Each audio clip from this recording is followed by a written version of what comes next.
Democratic leader. Are we in a... We are. I ask unanimous consent. The quorum be dispensed with. Without objection. Now, Mr. President, yesterday, Justice Anthony Kennedy announced his retirement, creating a vacancy on the Supreme Court.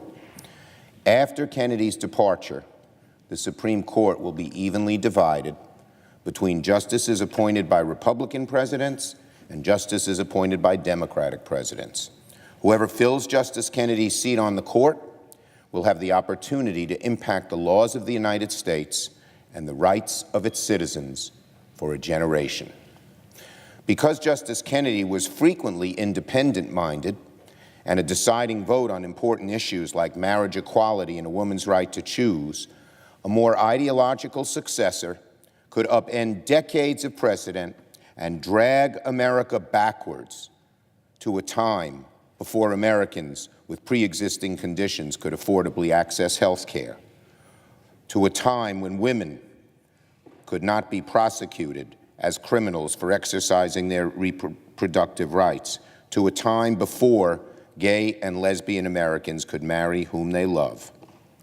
An ideological justice, more extreme in their views than Kennedy, could eviscerate the rights of workers to organize and bargain collectively for a fair wage, and stretch the bounds of executive power for a president who's demonstrated little respect for them. Now, of course, if Republicans were consistent, they would wait to consider Justice Kennedy's successor until after the midterm elections. Time and time again, Leader McConnell justified his unjustifiable blockade of Merrick Garland by claiming the American people should have a voice in deciding the next Supreme Court justice. That was in February of an election year. It's now almost July. If the Senate's constitutional duty to advise and consent is just as important as the president's right to nominate, which the Constitution says it is, why should a midterm election be any less important than a presidential election? Leader McConnell is simply engaging in hypocrisy. Whomever the president picks, it is all too likely they're going to overturn health care protections and Roe v. Wade. We don't need to guess. President Trump has said time and time again he would appoint judges that would do those two things: overturn Roe v. Wade, overturn health care protections. On November 11th, 2016, then President-elect Trump said, quote, "I am pro-life, the judges will be pro-life." In a debate against Secretary Clinton, then candidate Trump said, "Because I am pro-life and I will be appointing pro-life judges, I think that we will go back to the individual states," unquote.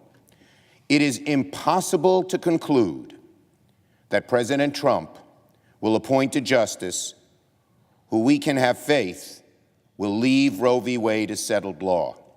He said in his own words, President Trump said in his own words, that he wants to appoint a justice to give the court a majority who will overturn Roe v. Wade.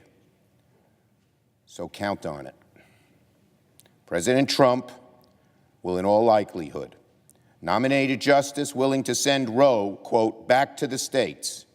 Again, those are President Trump's own words, where several are preparing, if not already prepared, to roll back a woman's right to choose. In fact, according to the Guttmacher Institute, there are 18 states where abortion would be wholly or partially illegal almost immediately. That is against what America wants. It is because the president and his hard-right ideological judicial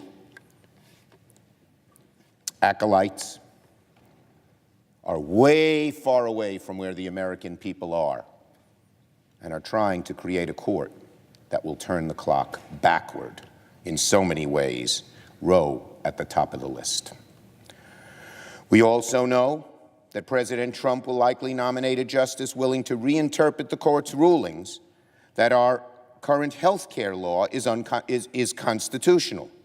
Again, listen to President Trump's own words.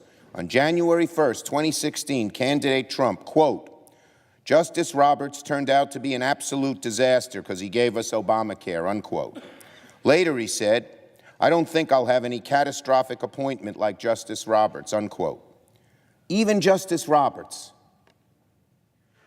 was too far to the middle for the president on health care. President Trump made it crystal clear that he's going to nominate somebody hostile to the court's rulings on health care. There's no other way to interpret President Trump's words. So count on it. He will appoint a nominee who will roll back health care protections for tens of millions of Americans.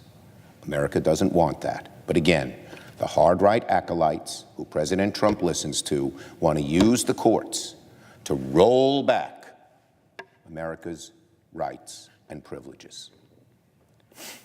We can be sure that the next nominee, of course, will obfuscate, deny, and hide behind the shop-worn judicial dodge, I will follow settled law. As we saw this week in the Janus decision, settled law is only settled until a majority of justices on the Supreme Court decide it isn't. And yesterday, they reversed 40 years of precedent in a ruling that stretched the meaning of the First Amendment to meet their ideological predispositions, their anti-union bias. Already, there's a case wending its way through the courts that questions the constitutionality of the health care law. By repealing the coverage requirement, Republicans have removed the foundation upon which the Chief Justice based his ruling to uphold the law. If the change in the law changes Justice Roberts' mind, which is very likely, the new jurist is as biased against our health care system as President Trump said he or she will be, millions of Americans could see their pre-existing condition protections wiped out. I say to America, 80, 90% of you believe we should have pre-existing conditions. The nominee of the president is likely to undo them and leave tens of millions of American families helpless. Stand up now, America, before this happens. The Trump administration decided the federal government will not defend the law protecting pre-existing conditions in the court. The next Supreme Court justice may indeed be faced with casting a deciding vote on the fate of our health care. And we already know, unfortunately, the kind of vote that President Trump wants. Now, my friend Leader McConnell warned the Senate not get into personal attacks of the president's nominee. Of course, he doesn't seem to mind the president, who makes personal attacks his daily MO, but be that as it may. I can assure my friend, the Republican leader, that there is no desire and no need to get into personal attacks. There are so many weighty issues hanging over the vacant seat: a woman's right to choose, the fate of our health care law, the right of workers to organize, the pernicious influence of dark money in politics, the right of Americans to marry whom they love, the right to vote. We will discuss these issues on the merits and consider a nominee in light of these issues. But discussing a preordained list of candidates who meet the hard right's ideological litmus tests, that is certainly legitimate, and we are going to continue to bring that up. We will evaluate the president's nominees on the issues, but every American should have his or her eyes wide open to the fact that President Trump is not picking the best legal mind. He has sworn to nominate a justice culled from a preordained list, vetted by the Heritage Foundation and the Federalist Society, organizations whose mission has been to repeal Roe v. Wade and strike at the heart of our health care law. Does anyone believe that a nominee on that pre-vetted list doesn't want to challenge Roe? How do you think they got to be on that list? With the Federalist Society, led by Leonard Leo, whose goal is to repeal Roe v. Wade, putting it together and Trump rubber stamping it. Given what the president has said, it is virtually certain that members of the list of 25 would vote to overturn Roe. So let this be a call to action for Americans from all corners of the country to rise up and speak out. Don't let this new court, this new nominee, whomever he or she may be, turn back the clock on issue after issue or after issue because President Trump has embraced a hard-right group who has a veto power over nominees. Don't let us turn back the clock, America. Stand up, speak out.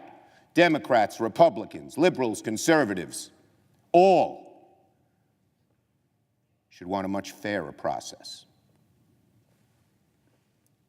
America, tell your senators that if you do not want a Supreme Court justice who will overturn Roe v. Wade, that those senators should not vote for a candidate from the list. I yield the floor. And no absence of a quorum.